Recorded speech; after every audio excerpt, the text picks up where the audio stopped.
is so good.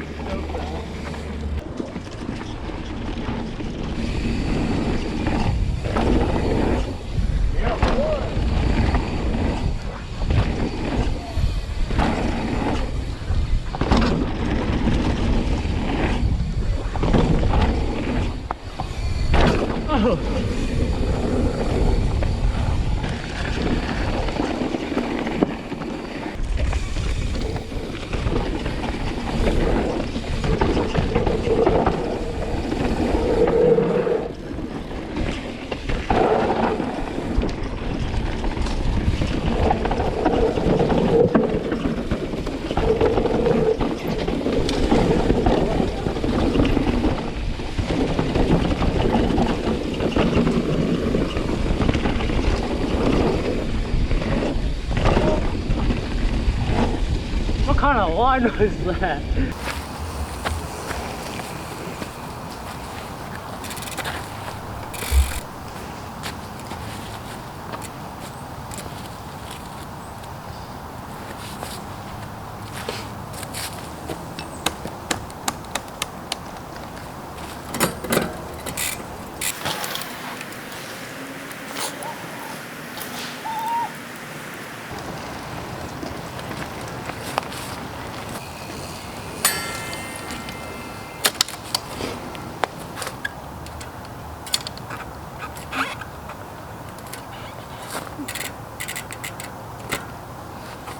So same speed, same everything.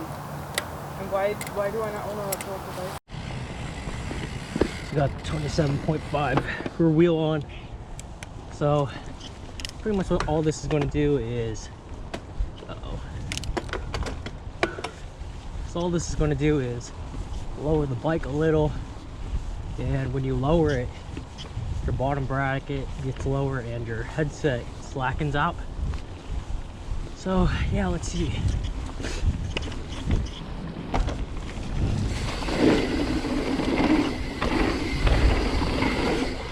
Oh, much easier to whip.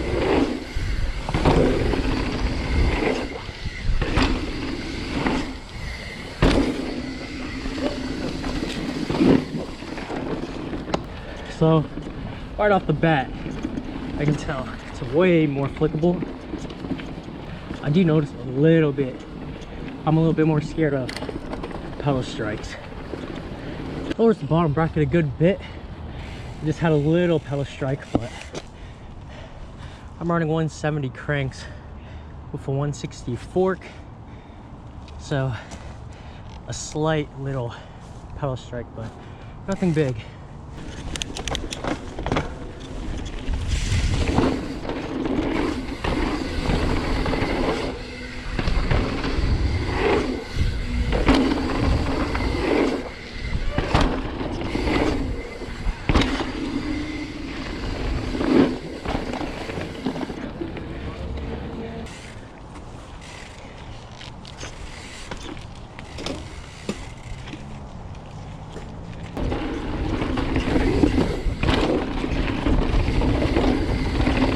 Definitely not as smooth.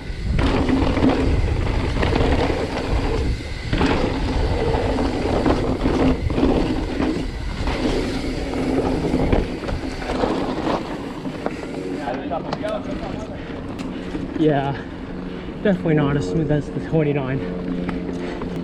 Feels shuddery, if that's a word. Doesn't take the hits as smooth. Do some confirming.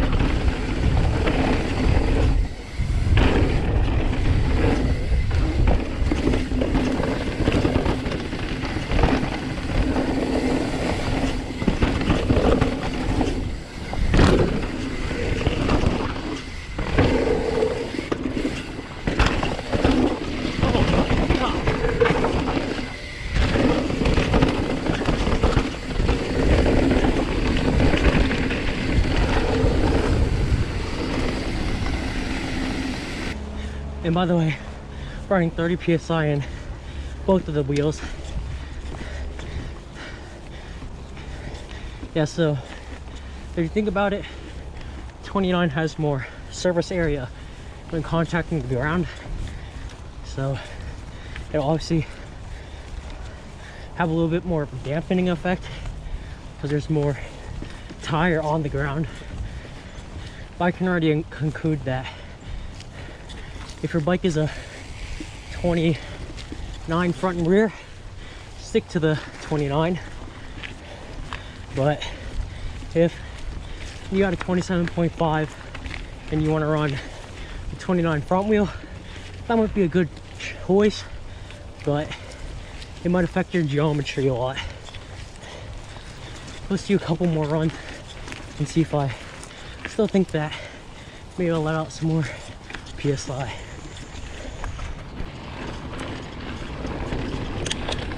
Try to get a clean one.